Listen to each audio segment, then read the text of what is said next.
시청자 여러분 안녕하십니까? 출발 성공 투자 박민영입니다.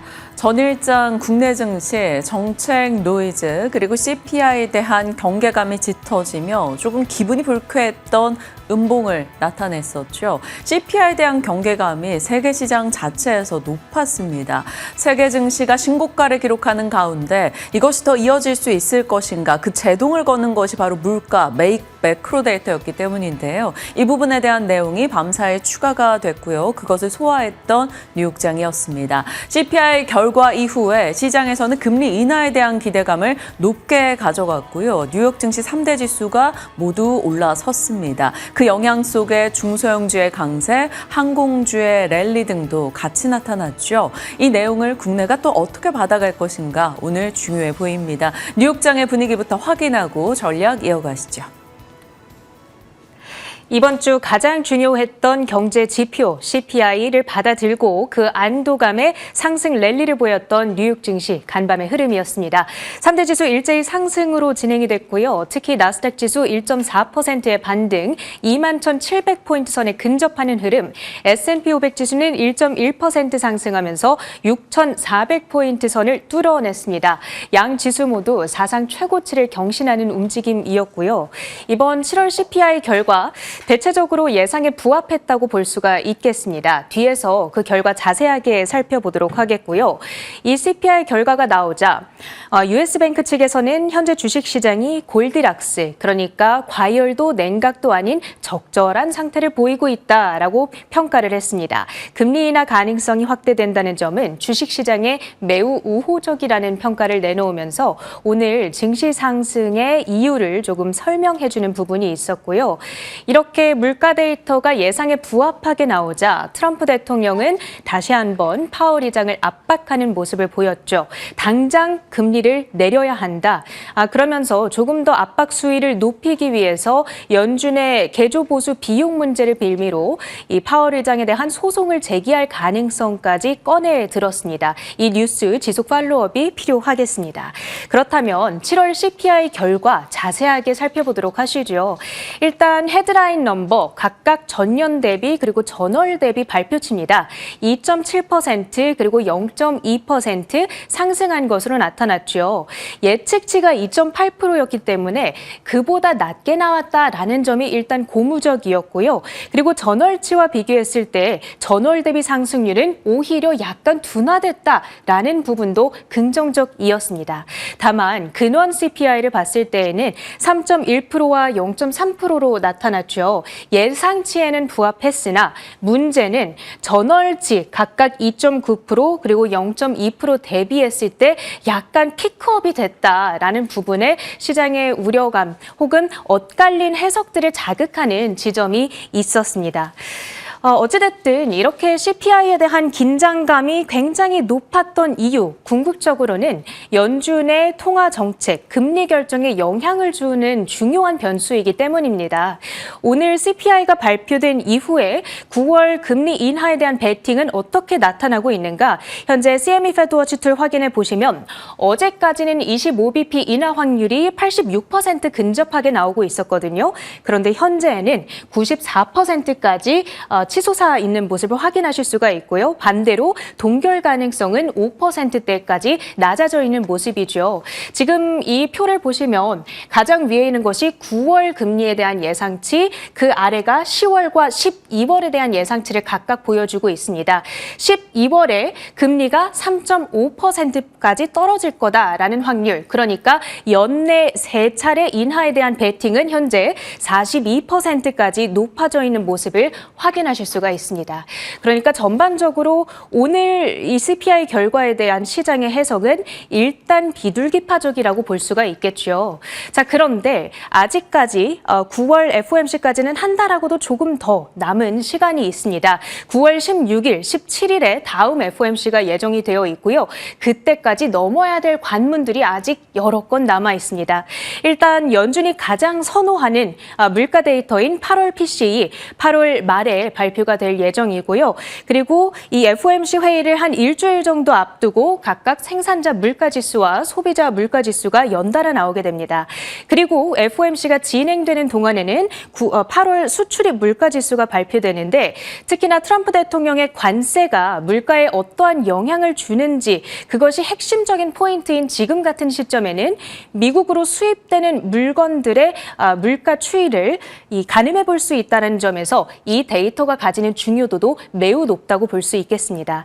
그리고 또 하나의 빅 이벤트 8월 21일부터 23일까지는 연준의 잭슨홀 미팅이 예정되어 있는데요. 통상적으로 이 자리에서는 연준 의장이 앞으로의 통화 정책 경로에 대한 힌트들을 주고는 합니다. 따라서 파월 의장의 입에 전 세계의 관심이 집중될 것으로 예상이 됩니다. 자, 그렇다면 오늘 CPI에 대한 외신의 진단들은 어떻게 나오고 있는지 제가 그 외신의 헤드라인들을 각각 캡처해 왔습니다. 블룸버그 측에서는 US inflation stays, 머무르다라는 표현을 채택하고요. 월스트리트 저널에서는 steady, 완만하다. 배런즈 측에서는 remain modest, 보통적인 수준에 머물렀다. 이런 표현들을 쓰고 있습니다. 그러니까 대체적으로 이번 CPI 결과가 9월 금리 인하 가능성을 열어줬다라는 비둘기파적인 해석이 나오고 있는 것이 현재 외신의 진단이 되겠고요. 다만 지금 이 오른쪽에 정리해둔 것이 이번 결과의 매파적인 요소들이 되겠습니다. 이것을 그래피컬리 표현을 했을 때 근원 CPI가 여기 끄트머리에 보시다시피 약간 고개를 들고 있는 모습을 나타내고 있죠. 그 부분이 시장이 약간 우려를 하고 있는 것입니다. 그러다 보니까 CPI 발표 직후에는 국채금리가 일제히 급락으로 반응을 했다가 여기에 대한 해석이 약간 엇갈리게 되면서 이후에는 이 30년물 그리고 10년물 금리가 재차 상승으로 전환이 되는 지점도 있었거든요. 그러니까 완전하게 물가의 상승세가 꺾였다고 안심하기에는 조금 이르다 이런 결론을 얻어갈 수가 있겠습니다. 오늘 시장의 전반적인 흐름 점검해 보겠습니다. 반도체 주들이 일단 아주 강한 상승세를 연출해 줬습니다. 특히나 브로드컴과 마이크론, 퀄컴 등의 종목들이 3% 안팎의 강세 흐름을 연출했고요. 엔비디아는 상승폭이 다소 캐핑되는 모습이었는데 악재와 호재가 엇갈렸기 때문입니다. 일단 중국 정부 측에서 자국 기업의 H24용을 금지하는 공문을 보냈다. 이런 이야기가 전해지고 있습니다. 엔비디아의 칩에 이런 위치 추적 기능이 부착된다. 이런 이야기를 백악관 측에서 꺼내자 중국 정부가 이에 대한 반격 대응을 나선 것이다라고 풀이가 되고 있습니다. 물론 엔비디아 측에서는 그런 기능은 절대 없다라고 아주 완강하게 부인을 하기는 했습니다. 그런데 좋았던 소식은 바로 이거죠. 이 트럼프 대통령이 블랙웰, 그러니까 H20보다 조금 더 첨단의 고성능 칩을 중국으로 판매하게 할 수도 있을 거다. 이 허용을 암시하는 발언을 내놓은 겁니다. 중국이라고 하는 커다란 시장에 추가적인 매출길이 뚫릴 수 있는 소식이다 보니까 우호적으로 작용을 했습니다. 그 밖에는 알파벳의 주가 1.3% 올랐습니다. 이제 조금 있으면 구글의 반독점을 해소하기 위한 미국 법원의 심판 결과가 들려오게 됩니다. 만약에 이 결과가 조금 부정적으로 나오게 된다면 알파벳의 주가에도 단기적으로 커다란 악재가 될 거다라는 것이 현재 아이비들의 진단인데요. 오늘 전해졌던 소식은 퍼플렉시티 측에서 구글의 크롬 인수 제안을 내놨다. 인수의 금액은 345억 달러를 제시했다고 하고요. 만약에 성사가 된다면 그야말로 새우가 고래를 잡아먹는 격이 되는 것이죠. 결과를 지켜봐야겠습니다.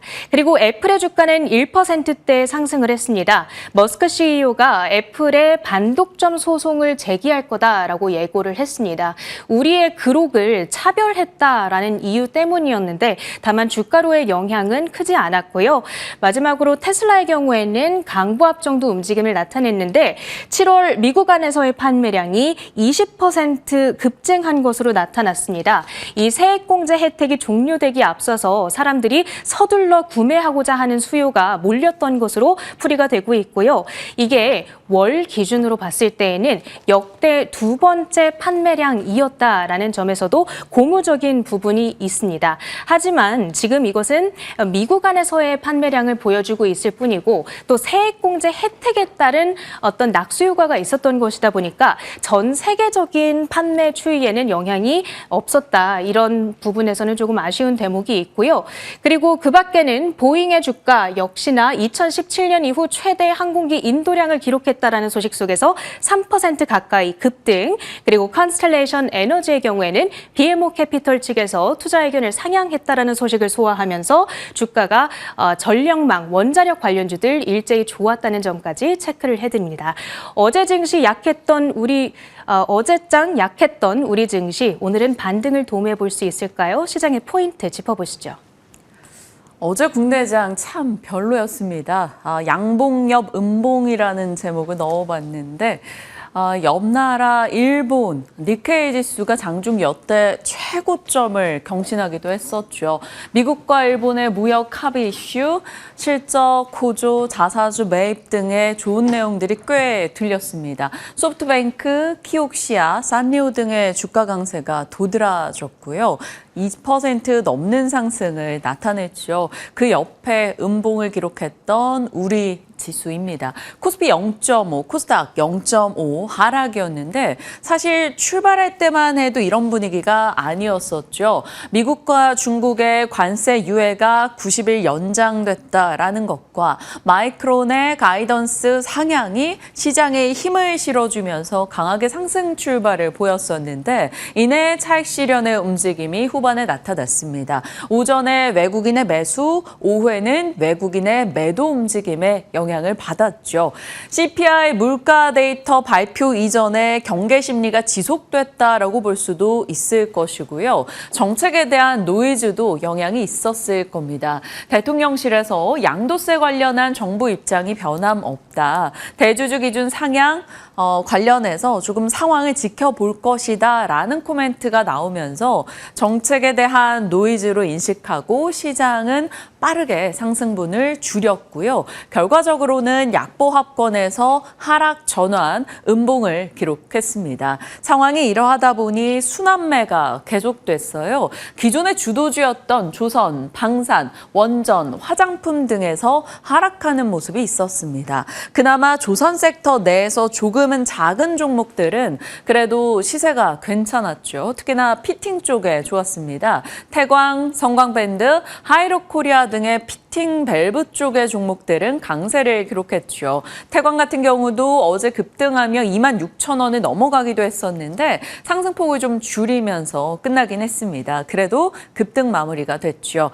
자, 그 밖에는 실적이 좋았던 쪽으로 시장에 관심이 쏠렸습니다. 요즘 게임주 일부가 실적 괜찮게 나오고 있다라고 말씀을 드렸었고 어제 NC소프트 저희 시간에 이제 속보로 나와 실적 체크를 했었는데요. 예상 상회하는 영업이익이었죠. 일단은 반응을 보여주며 NC도 10%의 급등을 기록하기도 했습니다. 전체적으로는 시장 자체가 올라가는 업종이나 종목보다는 떨어지는 쪽이 훨씬 더 우위에 있었고요. 시간이 갈수록 탄력이 둔화돼서 다소 아쉬웠던 어제장 이렇게 기억할 수 있을 것 같습니다. 자, 노이즈가 계속되고 있죠. 노이즈, 어떠한 동작을 방해하는 잡음과 소음인데요. 시장이 빠르게 회복하고자 하는 것을 계속적으로 방해하는 정책 노이즈가 지금은 지속되고 있습니다. 6월 31일 세제 개편안 발표한 이후에 2주 동안 계속해서 여러 의견들이 엇갈리면서 그것이 시장의 투자 심리를 위축시키는 현상으로 이어지고 있죠. 입법 예고 기간인 14일까지는 관련 논의가 계속 진행될 겁니다. 일정 부분 14일 이후에 나오는 소식들로 조금은 더 집중해 보심이 맞을 것 같습니다. 어제 이러한 흐름 속에 순환매 과정, 주도주의 하락이 도드라졌던 가운데 원전은 대장인 이 두산 에너빌리티가 박스권 돌파에 실패하며 실망 매물이 나왔고요. 방사는 LIG 넥스원 실적 컨센을 하회한 이후로 같이 위축돼 있는 분위기, 한국 방산주에 대한 고평가 논란이 나오고 있죠. 조선은 한화오선여의 이 투자 경고 조정으로 인해서 섹터 전체 탄력이 조금 둔화됐고요. 화장품, 일부 기업들의 실적 실망감으로 인해서 격한 급락이 나오고 있습니다. 그래서 투자 심리가 매우 악화되고 있는데요. 코스맥스나 한국콜마에 대해서 JP모건 등에서 투자 의견을 하향 조정하는 소식이 전달됐습니다. 그래서 이쪽으로 ODM사로 조금 더 위축되는 흐름이 나올 것인지 지켜봐야 되겠는데요. 일단 코스맥스 3거래 연속, 한국콜마도 3거래 연속해서 장대 음봉을 맞은 상황이라 굉장히 부담스럽게 느껴집니다. 이쪽에서 그러면 빠지는 자금은 일단 어느 쪽으로 향하고 있을까요? 이쪽도 금융이나 반도체나 2차 전지 쪽에서 수급을 받고는 있는데 정말 드라마틱한 상승은 아직 연속을 못 띄고 있어서 뭔가 아쉬운 대목입니다. 금융은 양도소득세 기준 변화에 대한 기대를 갖고 단기 조정 이후에 어제 좀 반등을 주는 듯한 모습이었으나 장 후반 가서 탄력이 조금 둔화됐죠. 반도체 같은 경우는 그래도 이슈 측면에서 분위기 측면에선 양호합니다. 마이크론의 가이던스 상향 이슈, 삼성전자가 엔비디아 HBM3 12단을 공급할 수 있다라는 언론 보도까지 더해지고 있죠. 물론 이것에 대해서 삼성전자 측에서 명확하게 입장을 낸 것이 없다라는 점, 그 부분이 아직까지 우리 마음속에는 의구심으로 남아있기는 하죠. 전체적인 분위기 자체는 좋습니다. 애플과 테슬라 밸리체인으로 삼성전자의 파운드리라는 키워드가 부상됐기 때문이죠. 어제 삼성전자 아쉬운 흐름이었죠. 꼬리가 달렸습니다. 윗꼬리요. 그래서 0.1% 강보합으로 마무리가 된 점 지켜봐야겠네요. 2차 전지는 그래도 리튬 가격 반등 이슈와 ESS에 대한 기대감, 그리고 미국 내에서 보조금 폐지 이전에 선수요 전기차 구매에 대한 기대감에 미리 좀 반응을 보였었죠. 다만 어제장에 관련한 종목들 역시나 꼬리가 조금 달리긴 했다. 전체적으로 이쪽에서 빠진 자금이 오롯이 이쪽으로 가주지는 못한 느낌, 그런 장이 계속되고 있습니다. 주도주가 어디가 될 것인가 좀 끌어주는 무언가가 나와주길 기다려봐야겠네요. 시장 자체가 흐릿합니다. 그러다 보니까 실적 데이터에 더 민감하게 시장이 반응하는 것 같아요. 장 마감 이후에 기업들의 실적들이 나왔고 나온 기업들 중에 괜찮았던 쪽, 한국에서는 경동나비엔이었습니다. 경동나비엔 같은 경우는 저희가 수출입 데이터 할 때마다 언제나 좋은 쪽에 들어가는 편이죠. 매출액과 영업이익 모두 다 컨센을 상회했습니다. 관세 적용 전에 가수요 영향이 있었다라는 평도 있고요. 나비엔 매직 국내 판매가 좋았다라는 점, 그리고 6월에 판가 인상 효과, 히트펌프 온수기가 6월에 출시된 영향이었다, 이런 평가였습니다. 애프터마켓에서 경동나비엔이 강하게 올라주는 모습 눈에 띄었네요. 자, 미국에서는 장 전이었죠. 미국 장 전에 서클의 실적이 나왔습니다. 매출액 기준으로 YOY 53% 증가였고요. USDC 유통량이 90%나 늘어났습니다. 그래서 매출 성장에 시장은 초점을 맞췄고 CEO의 발언 속에 모든 산업 스테이블 코인 기반을 구축하려 한다. 우리에게 협력하자라는 요청이 많이 들어온다. 이런 얘기도 있었습니다. 앞으로 USDC 유통량이 계속해서 증가할 것이라는 코멘트까지 더해지며 프리마켓에서 굉장히 강하게 뛰었었던 서클이었었는데, 다만 장 초반에 강세 대비해서는 조금 아쉽게 마무리가 됐어요. 급등 이후 상승분을 줄여서 1% 상승으로 끝났습니다. 그리고 시간 외에서는 6%의 하락이 나오고 있어서 이 부분이 아쉬웠다, 이렇게 볼 수 있겠습니다. 자, 아무래도 서클의 실적상으로는 손실이 있었는데 IPO 일회성 비용이 반영된 이 부분에 또 초점이 맞춰지며 상승분을 줄이지 않았을까, 이런 해석도 나오고 있습니다. 그래도 매출 증가와 앞으로의 유통량 증가에 대한 포인트는 기억해 두고 넘어가겠습니다. 실적에 대한 얘기까지 살펴봤고요. 흐릿한 정책 속에 매크로에 대한 기대감이 굉장히 높아져 있었죠. 기대일지 우려일지는 앞으로 지켜봐야 되는 포인트겠지만요. 그래서 오늘 중요하게 언급되고 있는 CPI에 대한 관심도가 굉장히 높았습니다. 어제 밤이었죠. 소비자 물가 데이터가 발표가 됐고요. 앞서 체린 앵커가 자세히 전달을 주었습니다. QOQ 기준으로 헤드라인 CPI 상승이 좀 둔화됐습니다. 그래서 물가가 조금 상승폭이 둔화되는구나라는 기대 속에 일단 시장은 긍정적으로 반응을 했죠. CME 패드워치에서는 금리 인하 확률이 빠르게 올라갔습니다. 에너지나 식품가가 하락한 점을 또 긍정적으로 보기도 했고요. 블랙록에서는 7월 CPI가 양호했다. 연준의 9월 빅컷하는 것이 합당하다라는 이야기가 나오면서 시장이 환호하는 분위기였습니다. 다만 장중에 조금 변동이 있었던 건 이번 CPI가 해석에 따라서 이렇게도 볼 수 있고 저렇게도 볼 수 있는 여지가 좀 있었다라는 것이죠. 근원 CPI 같은 경우는 6개월 내 최대 상승폭을 기록했습니다.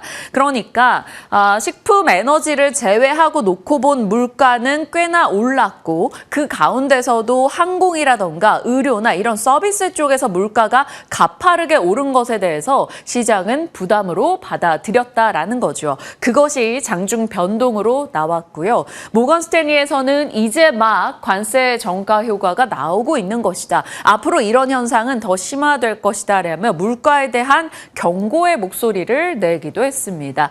그래서 이번 CPI를 두고 어느 쪽에 초점을 맞추느냐에 따라서 조금의 시각이 달라질 수 있다라는 점을 염두에 둬야겠죠. 다만 이번 물가 데이터 자체의 신뢰성에 대한 언급도 있습니다. 공공근로자를 트럼프 행정부가 대량 해고하면서 뉴욕 등의 일부 지역에서 CPI 일부 항목에 대한 데이터 수집 자체가 중단됐기 때문에 이 데이터가 정말 신뢰성이 있는 것인가 거기에 대한 의문은 꽤 제기되고 있다고 하네요. 이 부분도 참고하고 지나가 보겠습니다. 일단 내용은 좀 갈릴 수 있었으나 시장 자체에서는 그래도 예상치의 언저리에 부합했던 CPI 이렇게 받아들이면서 금리 인하 기대로 이어졌고요. 뉴욕장은 올랐습니다. 어찌됐건 금리를 9월에 만약 내린다면이라는 가정을 해봐야겠죠.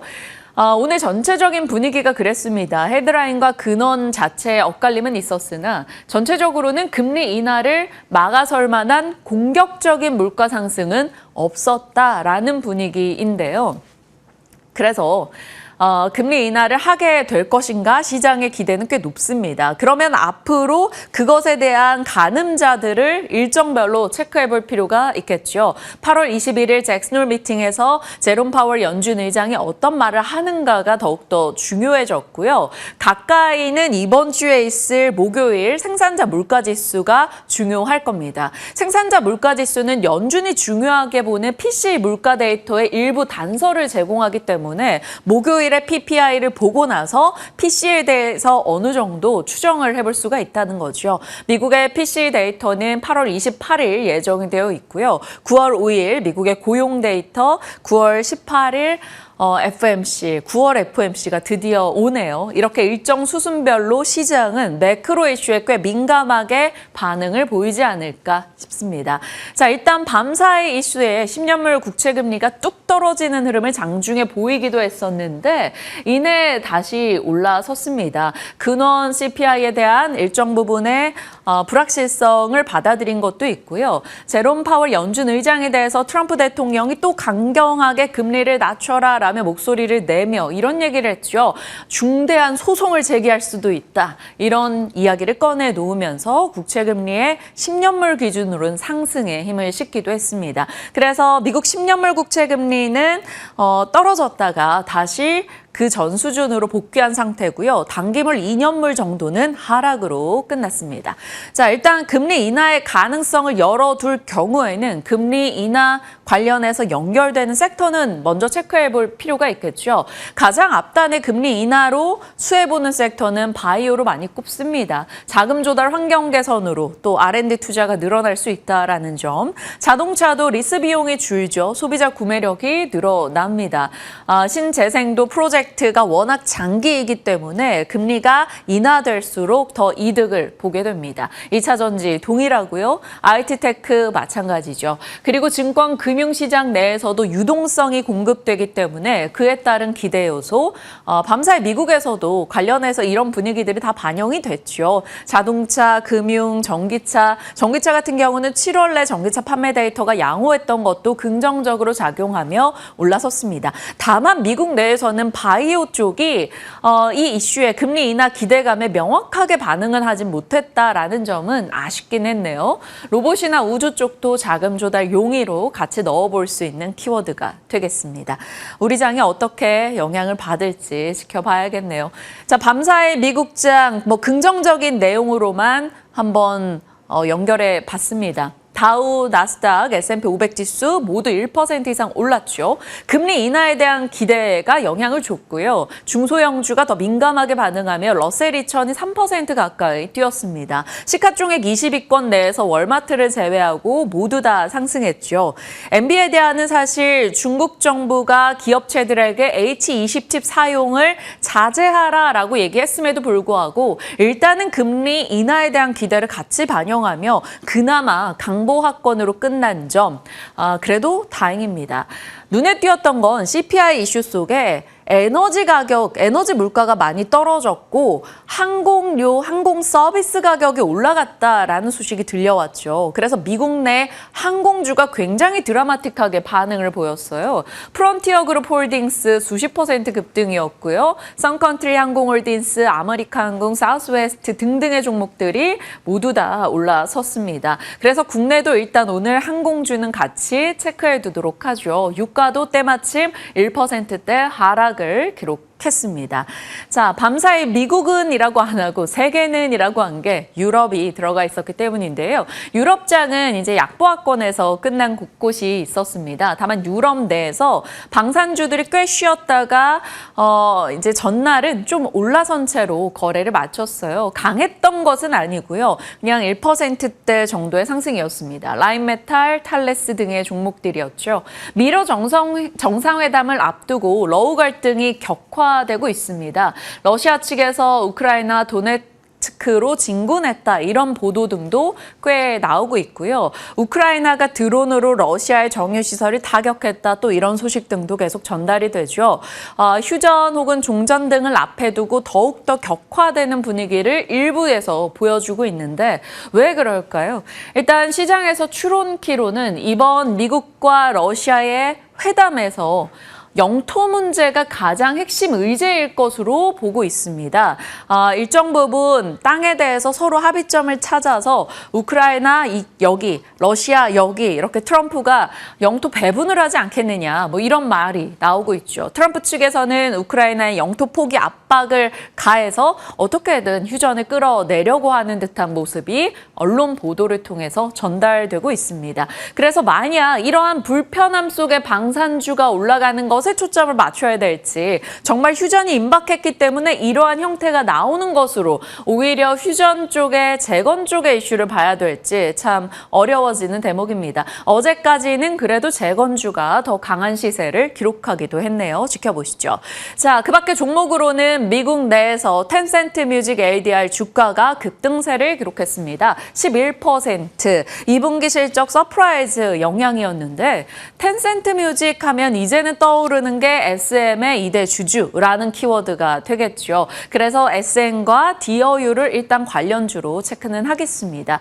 자, 이번에 실적에서 어떤 코멘트가 있었나 들여다봤더니 지드래곤 콘서트 성황리에 폐막했고 기타 지역에 순회 공연이 확대될 것이다. 이런 언급이 있었고요. DOU 플랫폼에 대한 코멘트도 있었네요. 갑자기 왜 지드래곤이라고 하실 수 있는데 지드래곤의 소속사와 텐센트 뮤직의 엔터 사업 부분이 협력을 맺기로 했었고요. 마카오에서 공연하는 점에서도 일정 부분 라이브 등에 대한 지원이 있었던 걸로 알고 있습니다. 그래서 CPI 속에서 영향받는 국내 섹터나 분위기 받아보셔야 될 것 같고 유럽에 이것은 방산과 재건의 키워드를 일단 체크하는 차원에서 넣었습니다. 텐센트 뮤직은 엔터 쪽이네요. 자, 그동안 어떠한 이슈에도 8월 초에 좀 주춤했던 바이오, 금리 인하 기대가 시장에 만연해진다면 힘 받을 수 있을까요? 사실 7월 달에 바이오는 의약품 관세 일정 부분 1년여간의 시간이 있다라는 점과 머크의 M&A 이슈, 그리고 삼바, 셀트, 유한, ST팜 등의 호실적으로 인해서 좋은 분위기를 기록했었죠. 그러다가 8월 초, 7월 말부터경이 되겠네요. 금리 인하 기대감이 조금 후퇴하고 유럽과의 관세 속에서 의약품에 대한 비용 증가, 트럼프의 약가 정책 등의 영향을 받으면서 7말 8초는 바이오 쪽이 떨어졌습니다. 명확하게 대장 바이오 종목들의 시세를 보면 7월 말 직전까지는 강하게 올랐다가 그 이후로 떨어진 흐름을 볼 수 있는데요. 8월은 조금 나아질까요? 하반기입니다. 알테오젠, 리가켄바이오, ABL, 펩트론 등에 대한 기술 이전 기술 수출에 대한 내용이 더 추가적으로 나올까 기대감이 꽤 높은 상황이고요. 여기에 금리 인하 기대감까지 더해지고 있는 거겠죠. 돈 버는 바이오텍의 명확한 입지를 한 번 더 보여줄 수 있을지 좀 지켜봐야겠습니다. 어제 ABL 바이오가 한 오후 4시경에 실적을 내놨는데요. GSK 기술 이전 계약금을 수령한 것으로 파악이 되면서 분기 기준 사상 최대 실적을 나타냈습니다. 그래서 애프터마켓에서 아주 강했진 않지만 1%대 상승으로 ABL 바이오가 마무리가 됐죠. 자, 이제 앞으로 다른 기업들의 내용이 중요할 겁니다. 8월 14일까지 얼추 2분기 실적이 마무리가 되는 시점이다 보니 알테오젠이 오늘 아니면 내일 등에서 실적을 내놓을 걸로 보이기 때문에 이 부분에 대해서도 실적 체크가 필요할 것 같습니다. 바이오에 대한 내용이고요. 바이오 주요 하반기 일정 한 번 더 보여드립니다. 세계 폐암학회, 유럽 종양학회, 그리고 세계 ADC 학회 등등이 자리하고 있죠. 11월 달에 뭔가 많은 일정들이 10월부터 해서 있기 때문에 관련한 각 분야 종목들 한 번 더 체크해 보시면 될 것 같습니다. 시장 속 흐름들 살펴봤고요. 이제 분위기 파악하러 넘어가 보시죠. 시장 자체는 미국의 금리 인하라는 유동성 공급의 키워드를 받아들여서 나쁘지는 않을 수 있겠죠. 물론 헤드라인과 근원의 엇갈림이 2년물과 10년물의 엇갈림으로 나타나긴 해서 이 부분은 추가적인 데이터들의 영향을 좀 받지 않을까 싶습니다. 다만 오늘은 미국의 금리 인하 분위기, 뉴욕장의 상승은 우호적일 거고요. 국내에선 이제 정책 불확실성만 좀 잘 제거가 되면 유동성에 대한 기대를 해볼 수가 있겠죠. 금리 인하라는 키워드를 열어둔다면 바이오, 2차 전지, 차 혹은 코인 쪽, 로봇, CPI에서는 항공 쪽의 키워드 이런 것들을 떠올려 볼 여지가 있을 겁니다. 코인 같은 경우는 이더리움이 또 사상 최고가를 향해 달려가는 흐름이 나오고 있죠. 업종으로 봤을 때는 굵직한 업종들 체크하겠습니다. 반도체요. H20 칩, 수출 노이즈가 계속 있기는 하죠. 하지만 그럼에도 불구하고 엔비디아는 일단은 상승으로 마무리가 됐습니다. 그리고 반도체 섹터 내에서 D램 수요 증가하고 마이크론의 가이던스 상향 효과도 있을 건데요. 한국투자증권에서 3분기 반도체 흥행 예감이라는 보고서를 업데이트했습니다. 그런데 좀 눈에 띄었던 게 SK 하이닉스와 삼성전자 밸류체인 소부장 이렇게 이제 눈여겨보자라고 얘기를 하고 있는데요. 그 이유가 아직까지 앞단에서 HBM으로 치고 나가는 것은 당연히 SK 하이닉스인데 미국에서 공격적인 증설과 투자를 하는 쪽은 삼성전자이기 때문에 SK 하이닉스와 삼성전자의 투자의 낙수 효과를 받는 소부장을 주목하자라고 얘기하고 있고요. 그 종목 중에 하나로는 유진테크를 꼽고 있기도 했습니다. 참고용으로 한번 살펴봐 주시죠. 그리고 바이오 쪽이요. 금리 인하 힘 받을까요? 조용히 호실적을 내놓은 기업들 다시 한번 실적 이슈에 민감하게 반응을 보여줄 수 있을지 알테오젠의 실적 등 알보리펩 실적 이런 내용들을 잘 체크해 주시길 바랍니다. 이슈로 가본다면 미국에서 항공주가 좋았죠. 일제히 급등이었습니다. 유가도 때마침 내렸고요. 그리고 국내 데이터가 어제 하나 나왔는데 7월 달 중국 노선 여객수가 100% 이상 늘었다고 합니다. 그래서 일단은 항공, 중국 소비 키워드 넣어놓고요. 중국 소비는 아니지만 한알령 해제에 대한 기대감에서 텐센트 뮤직으로 연결이 되는 텐센트 뮤직의 급등, 국내 엔터주 일단 체크하겠습니다. 서클의 매출 증가로 긍정적으로 본다면 스테이블 코인이지만 서클이 시간외에서 급락하고 있기 때문에 이것이 어떻게 받아들여질지는 보셔야 될 것 같고요. 중요한 게 오늘 일정 중 하나 120여 개 국정과제 발표 일정이 있다라고 말씀을 드렸었죠. 오늘 10대 핵심 과제 120개 국정과제 일정 부분 어제 관련한 내용이 약간 노출되긴 했습니다만 어떻게 나오는가 중요해 보이고요. 각 기업들의 실적 체크해 보십시오. 펄어비스, W게임즈 등의 실적 나오고 JYP 엔터의 이제 마지막 주자 실적 어떻게 나오는가가 중요해 보입니다. 다만 내일 옵션 만기일이라는 국내에서는 수급 변동의 일정이 있고요. 이 부분도 감안하셔야겠네요. 자, 8월 이벤트 중에 하나 다 중요하죠. 여기서 뭐 빼놓을 것 없이 다 중요합니다. 그런데 오늘 기준으로는 국정과제 발표가 있을 텐데요. 필요 재원 210조 정도 전망이 되고 있고요. 관련해서 정부가 어느 쪽에 좀 눈여겨서 정책 지원을 할 것인가에 대한 가이드라인이 나올 겁니다. 태양광 풍력, 에너지 고속도로, 웹툰, AI, 대북 관련주. 대북 관련주는 한미 정상회담 일정 속에 어제도 올라가는 흐름이 있기도 했었죠. 어떻게 발표가 될지 지켜보시면서 관련한 종목군들이 이 정도 있구나 참고해 보시길 바랍니다. 시장에 대한 흐름 살펴봤고요. 이제 섹터 뉴스 깊게 들어가 보겠습니다. 오늘 너무 예쁜데 미나 앵커 나와주세요. 오늘 또 이렇게 기분 좋게 브리핑을 시작할 수 있게 된 것 같습니다. 제가 항상 전력 관련주들에 대해서는 여러 번 다뤄드린 바 있는데 전선주 같은 경우에는 되게 오랜만에 다뤄드리는 것 같습니다.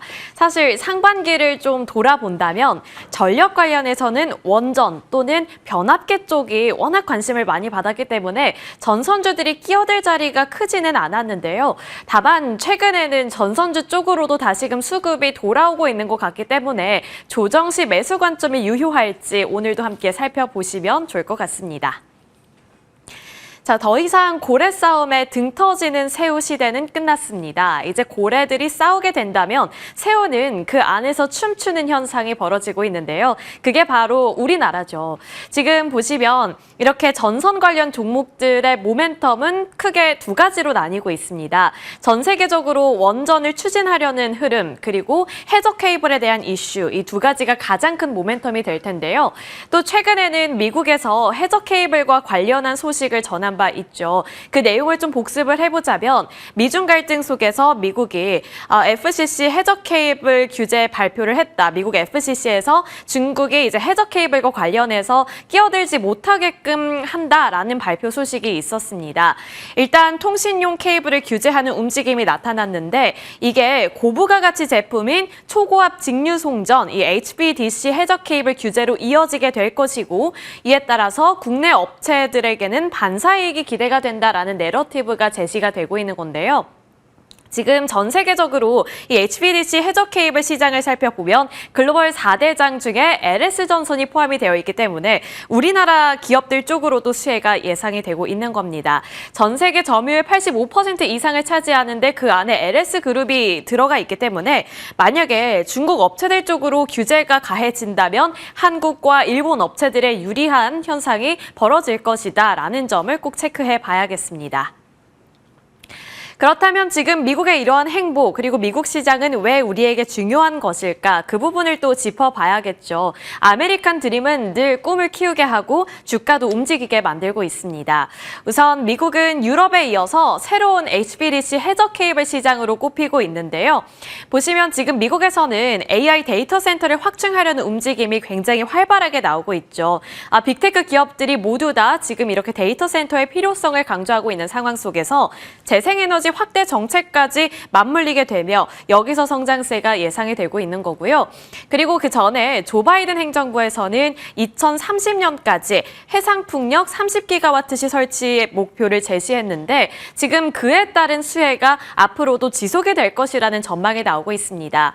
물론 도널드 트럼프 대통령이 취임을 하고 나서부터는 이 재생에너지라든지 기존에 있었던 정책을 좀 무너뜨리려는 시도가 있기는 하지만 지금까지 추진이 되고 되고 있는 프로젝트를 다 없애지는 않을 것이다. 그렇기 때문에 이미 진행이 되고 있는 부분에서는 수혜가 여전히 예상된다라는 코멘트가 제시되고 있는 겁니다.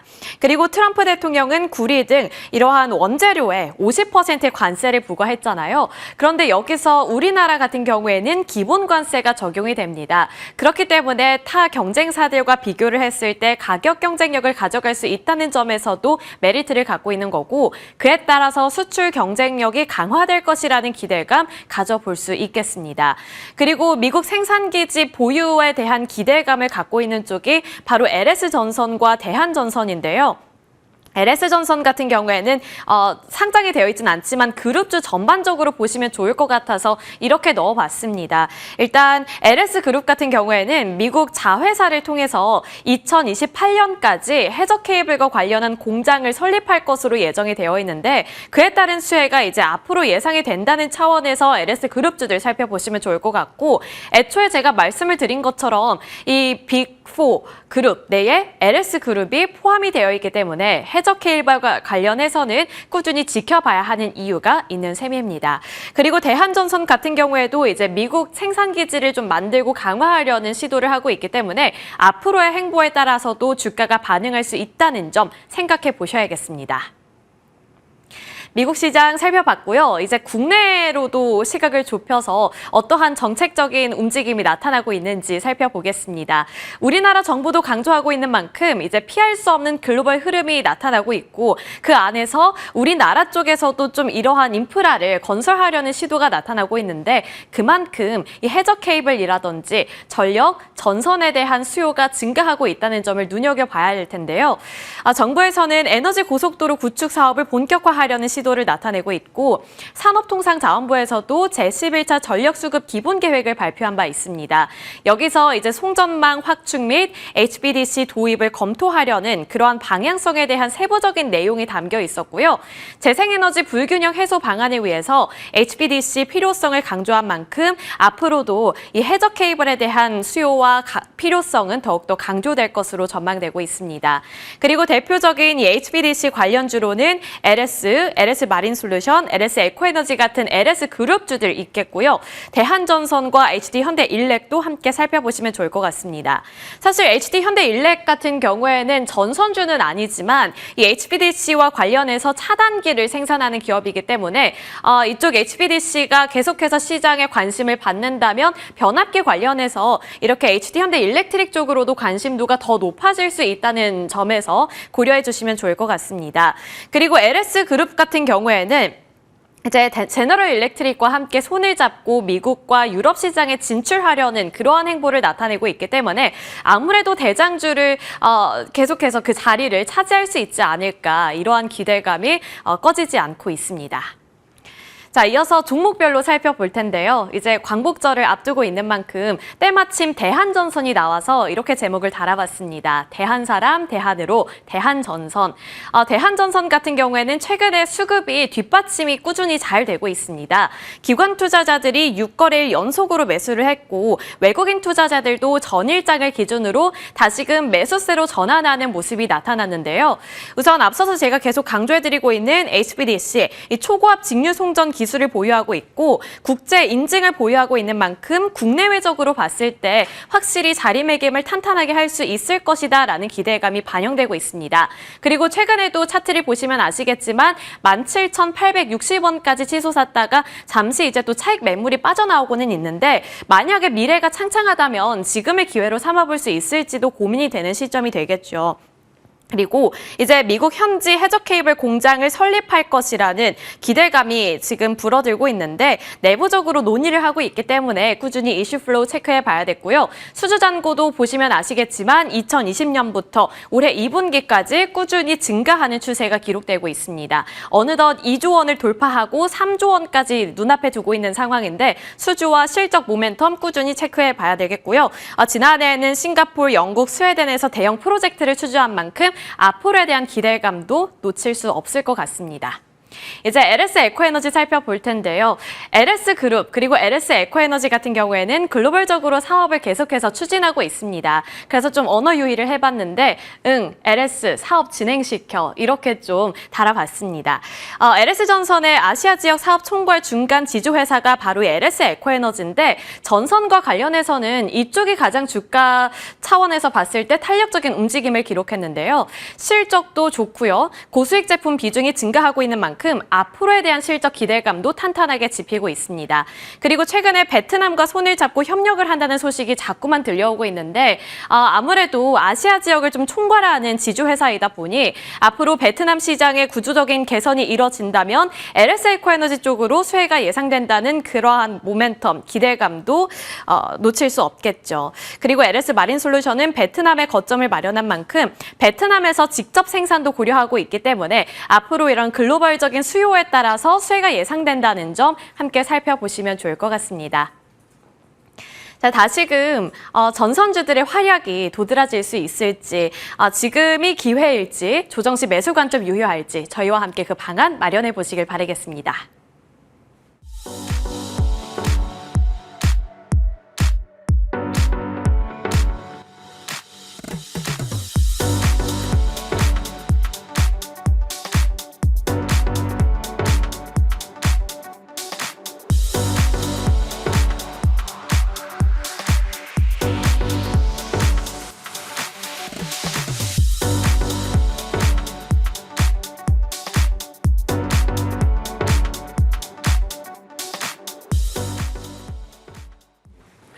시장에 대한 전략 고민하겠습니다.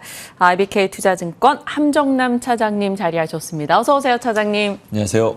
안녕하십니까. 오늘 차장님의 넥타이와 저의 자켓은 커플링입니다. 뉴욕장의 국내장도 좀 커플링돼서 그 시세 그 이상이 좀 연결됐으면 좋겠는데 어떻게 생각하십니까? 네, 어제 9시 반에 이제 2개의 차트만 켜놓고 있었습니다. 나스닥 선물과 이더리움 2개의 차트만 켜놓고 어떻게 발표가 날 것이냐. 굉장히 강하더라고요. 그래서 2.7 이하겠구나 라고 하면서 이제 보면서 추정을 한 거죠. 그렇게 이제 어떻게 전략을 짜야 될지 머릿속으로 짜놓고 CPI를 열어봤더니 CPI는 우리가 생각하는 것보다 낮았지만 코어 CPI는 그렇지가 않았잖아요. 네. 그래서 모든 투자자들이 같은 생각했던 것 같아요. 이건 좀 과잉 반응인데? 라는 생각 속에서 지수가 다시 빠르게 원위치로 하락을 했었거든요, 나스닥이. 그렇지, 코어는 상당히 불편한 코어가 맞습니다. 지금 CPI가 장이 올라갔고 좋다 이렇게 해석하시면 안 됩니다. 코어 CPI 불편한 CPI입니다. 그리고 났더니 이제 트럼프 대통령과 연준 인사들이 이야기가 줄줄줄 나오면서 네. 거 봐라, 금리 인하해야 되지 않냐. 그리고 이런 발언도 있었죠. 한 번은 관세가, 한 번은 인플레 일회성 이제 어떤 영향은 있지만 그 이후에는 뭐 무난할 것이다 라고 하는 다양한 어떤 친트럼프적인 발언이라고 하면 맞는 말일지는 모르겠습니다만 그런 반응이 시장에서 쭉 이어졌고, 또 하나는 뭐 10년물 국채금리에 대해서는 변동성이 심했지만 지금 단기적으로는 무조건 2년물을 보셔야 됩니다. 지금 당장은 2년물을 보셔야 돼요. 왜냐하면 거기가 수요와 공급의 핵심 이슈이기 때문에 이것과 관련돼서는 그러면 적어도 9월에 금리 인하의 확률에 집중해야 될다 했었을 때 어저께 번쩍 올라가고 그거는 지켜내고 있지 않았습니까? 시장은 9월에 금리 인하 하는데 무게 비중을 많이 두고 있다. 여기서 더 봤다간 잠을 못 잘 수도 있겠다 해서 조금 더 확인하고 일단 자고 아침에 보자라고 했는데 장막판까지 잘 지켜낸 모습입니다. 만족스러울 수 없는 CPI지만 우격다짐으로 해석을 거기에 붙여넣으면서 9월에 금리 인하하겠다라는 의중을 강하게 만들어내고 있는 시장 분위기고, 이 정도면 어쨌든 그래도 9월 금리 인하는 뭐 가능하다, 된다라고 보는 것이 맞지 않나라는 생각이 듭니다. 그런 상황 속에서 시장은 좀 어떤 특정 섹터가 강하게 올라갔던 건 항공주 정도였던 것 같아요. 항공유가의 상승이 어쨌든 이 CPI에 큰 영향을 미쳤기 때문에 항공주가 좋았다라는 것, 그 외에는 이제 전반적으로 좀 이렇게 좀 손잡고 좀 올라가는 특정 섹터의 어떤 두드러진 모습보다는 뭐 이것 때문에 우려감으로 전날 하락했던 분을 미국 시장은 빠르게 만회했다라고 볼 수 있을 것 같습니다. 우리 시장은 어떨까요? 우리 시장은 조금 섹터별로 갈릴 수 있을 가능성은 좀 염두에 둬야겠지만 전일 우리 시장의 하락은 조금 별개의 또 이슈가 있었거든요. 50억으로 유지해야 된다라고 올렸는데 대통령실 측에서는 이거 좀 당정 합의를 하면서 지켜보자라는 의미가 뭐냐면 가장 불편한 것이 12월에 결정될까 봐 저는 걱정되는 겁니다. 그러면 다 지나가고. 네, 다 지나가고 지금 조율을 지켜볼 상황이 아니라 하루라도 빠른 시간 내에 결정이 내야 원안으로 추진하려고 했었던 상법 개정안의 효력이 진짜로 발휘될 수 있기 때문에 이것을 시장이 좀 오르나 떨어지나 보고 12월에 부랴부랴 할 사안이 아니라는 것을 그렇게 되면 정말 이두저도 안 되는 결과만 나올 수 있으니 지금 여기서 당에서도 50억을 유지하는 것이 맞지 않겠냐. 여기서 자꾸 미루는 이유가 한 30억이나 20억으로 좀 낮추는 이 방안에 대한 미련을 못 버리는 것 같은데 적어도 지금은 빠른 결정이 나와야 되지 않을까 생각이 됩니다. 이거 얘기만 나올 때마다 어저께 일본 증시 사상 최고치 돌파했거든요. 상대적으로 조금 뭐 물론 CPI에 대한 뭐 우리나라도 우려가 있었던 것도 네. 뭐 아닌 건 아니겠지만 이런 불편한 이슈를 조금 안타깝다라고 저는 개인적으로 생각을 하고요. 뭐 어쨌든 오늘 미국장 좋았으니까 이 부분에 대해서 우리도 만회하는 흐름이 오늘 나와주길 기대해 봅니다. 네. 오늘 뭐 국정과제 발표라던가 내일 또 정책에 대해서 일정 부분 확정된 내용을 기대하는 목소리가 있는 가운데 어떻게 될지 이 부분은 봐야 되겠지만요. 일단 뉴욕장은 금리 인하를 기대하며 오르며 끝난 것에 초점을 맞춰 보겠습니다. 그러면 금리 인하라는 키워드가 연결되는 섹터들 가장 앞단에는 사실 바이오 있을 네. 거고요. 지지난 시간이었죠. 생물보안법에 대한 가능성 언급도 살짝 얘기해 주셨는데 바이오가 7월은 좋았다가 7말 8초 좀 변동이 나오고 있어요. 어떻게 보십니까? 뭐 일단은 저는 계속 긍정적으로 보고 있는 섹터다라고 말씀드리겠고요. 기본적으로 관세에 대한 불편한 이슈도 있지만 관세는 기본 제약이 성공한 시점에서 판매 들어갈 때 이제 좀 리스크가 있는 네. 거고 우리나라가 지금 갖고 있는 것은 지번에 강세를 보였던 것은 플랫폼 전환 기술의 매력도이지 않습니까? 그래서 관세가 물론 악재는 맞습니다만 그래도 아직까지도 바라볼 수 있는 기저 베이스는 금리 인하라는 것이 훨씬 더 중요한 포인트라는 점과 조금 시장이 어수선할 때 쉬기도 잘 쉬어 간 섹터이지 않나라는 생각이 들어서 지금부터도 저는 아직까지도 바이오 섹터는 종목별 대응이 가능하고 시장이 어떠한 변수에 대해서 굉장히 예민할 때 저 같은 경우는 그래요. 바이오는 뭐 이 정도 빠질 수 있지. 잘 쉬었네. 이제부터는 관심 갖고 봐야지.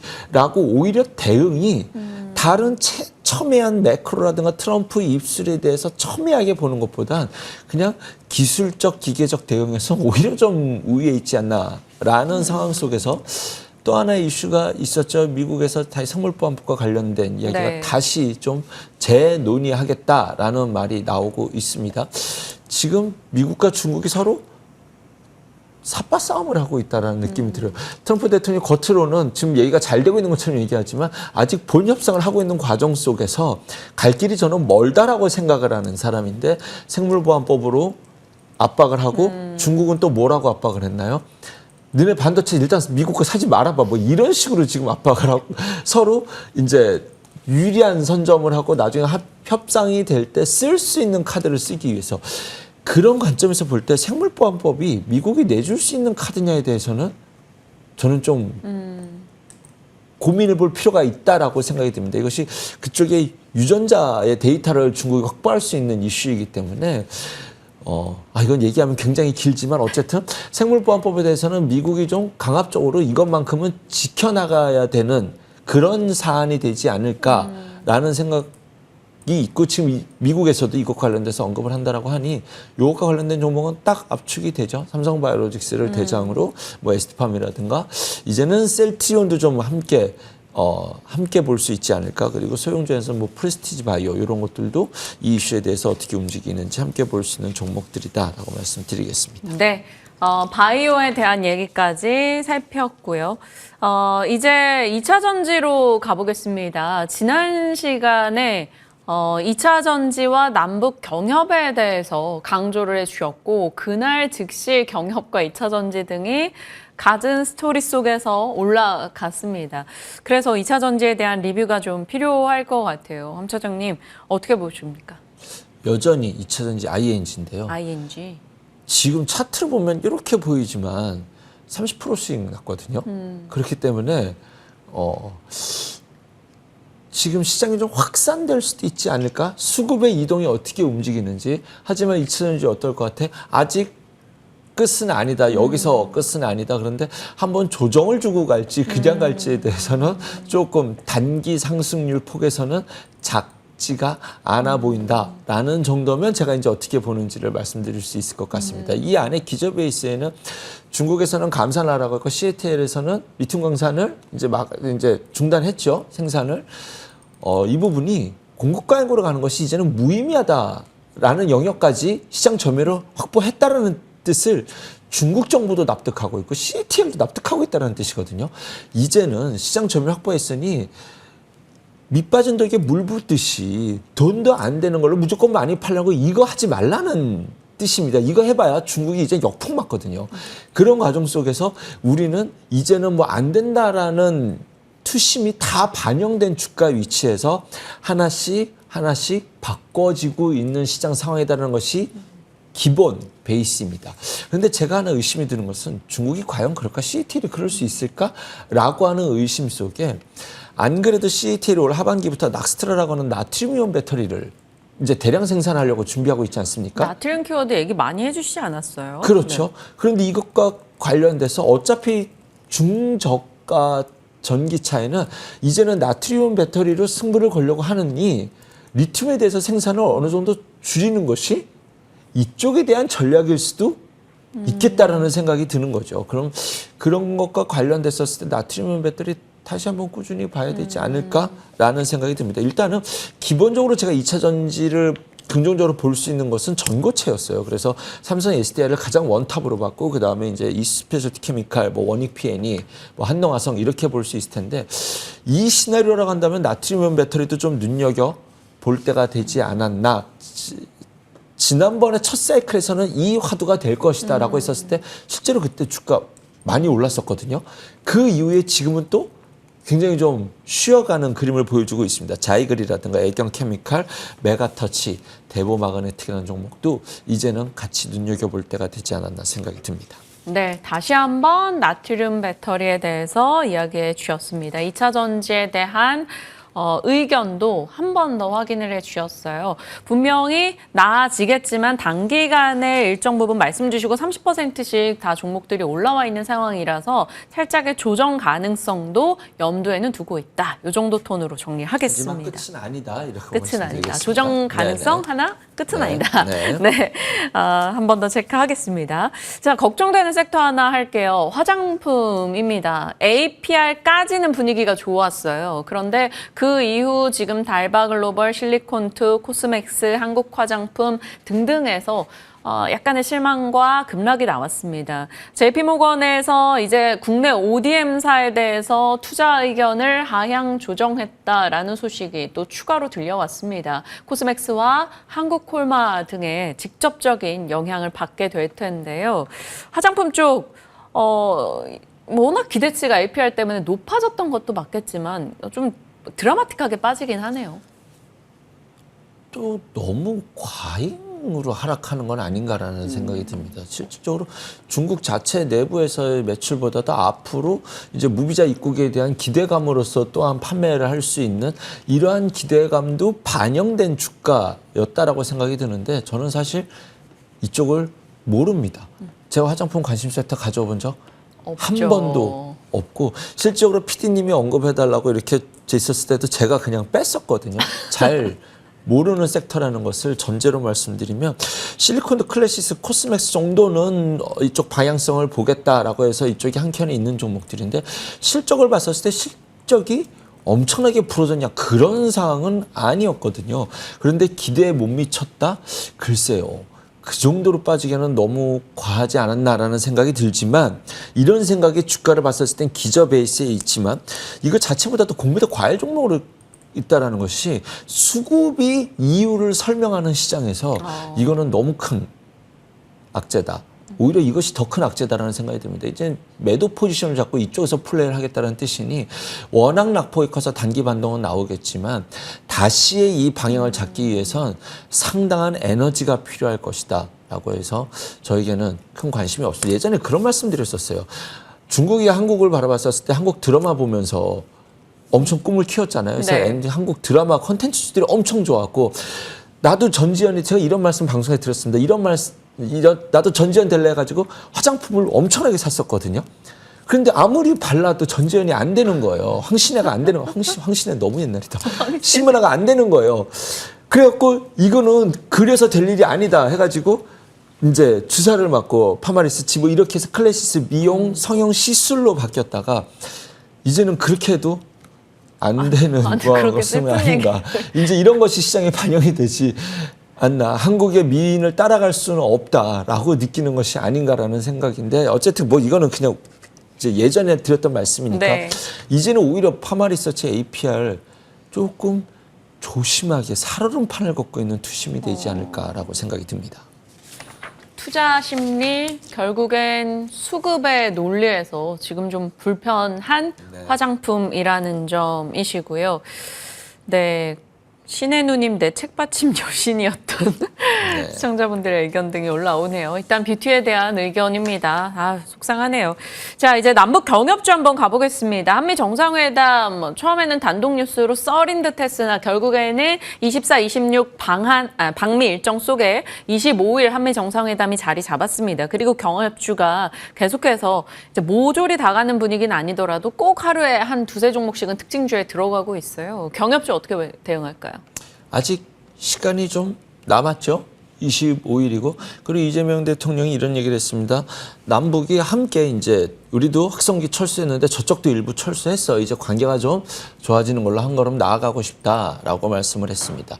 우리나라가 북한과 경협을 할 수 있는 이슈는 이제 개성공단이 가장 빠를 수 있기 때문에 어저께 이 발언에 가장 먼저 움직인 것은 좋은 사람들이었다라는 점 그리고 뭐 코데지 컴바이라든가 JST나 전통 개성공단 관련주들이 움직이기 이제 여기에는 빠르게 움직이는 것이고요.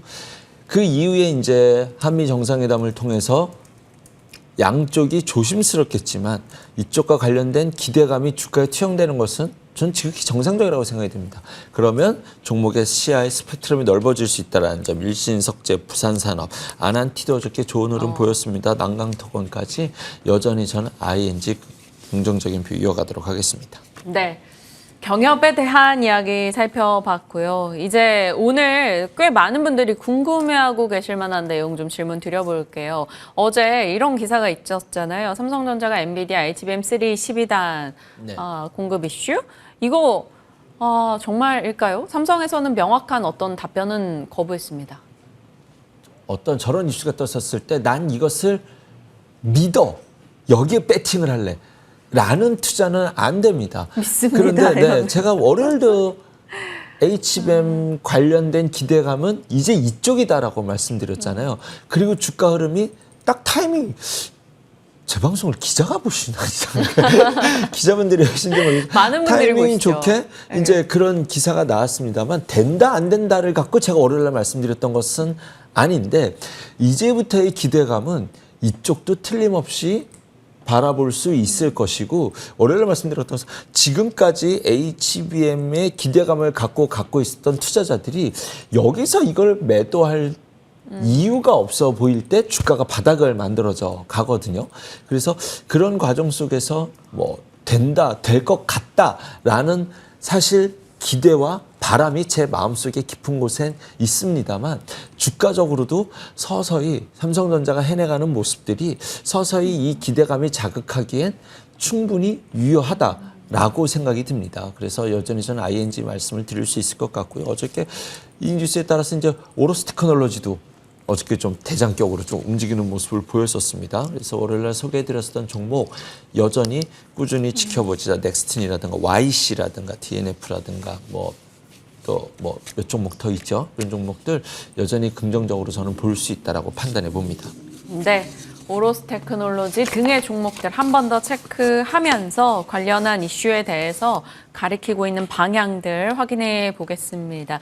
함정남 차장님, 지금 조금 고민되는 두 가지 종목이 있는데 이 중에서 하나만 답변 주세요. 이 네이버의 웹툰 쪽은 웹툰엔터가 미국 나스닥에서 지금 애프터마켓 40% 급등하고 있어요. 오늘 국정과제에서 이제 웹툰에 대한 얘기가 나올까 이런 기대도 사실 있을 수 있고요. 네이버에 대한 임원진의 추가적인 매수 이슈가 영향을 준 걸 수도 있고 모르겠습니다. 이 웹툰엔터 이슈 아니면 그 서클이 유상증자 이슈로 시간외에서 급락을 하고 있는데 스테이블 코인에 대한 코멘트 어느 게 더 땡기십니까? 스테이블 코인을 얘기할까요? 웹툰은 미스터블루 보시면 오늘 되지 않을까라는 생각이 들고 서클과 관련돼서는 어저께 크게 떠서 시작을 했었는데 매출 잘 나왔죠. 그런데 서클이 올라갈 때 우리 이쪽이 무거웠어요. 상당히 무거웠습니다. 그래서 지금 자금이 워낙 빨리 뜨겁게 달궈진 만큼 식기도 빨리 식었는데 이것이 끝난 상황이냐라고 보면 저는 끝났다라고 생각되지는 않거든요. 네. 단기 상승폭이 워낙 컸기 때문에 그랬던 만큼 좀 쉬어가는 구간에서도 조금 기간과 좀 투심의 안정감이 필요한 시간에 그 타이밍을 노리고 있지 않나라는 생각 속에서 오히려 이럴 때부터는 조금 더 눈을 크게 바라보고 뜨고 바라봐야 되는 것이 카카오페이, LG CNS, 네이버가 되지 않을까라고 생각이 듭니다. 이럴 때 아직 멀었네 할 때 오히려 눈여겨보는 사람이 남보다 좀 반박자 빠른 대응이 가능할 수 있지 않을까 생각이 듭니다. 네.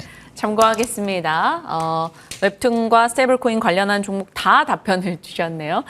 여러분도 한번 체크해 보시길 바랍니다. IBK 투자증권 함정남 차장님과 함께했습니다. 고맙습니다. 감사합니다.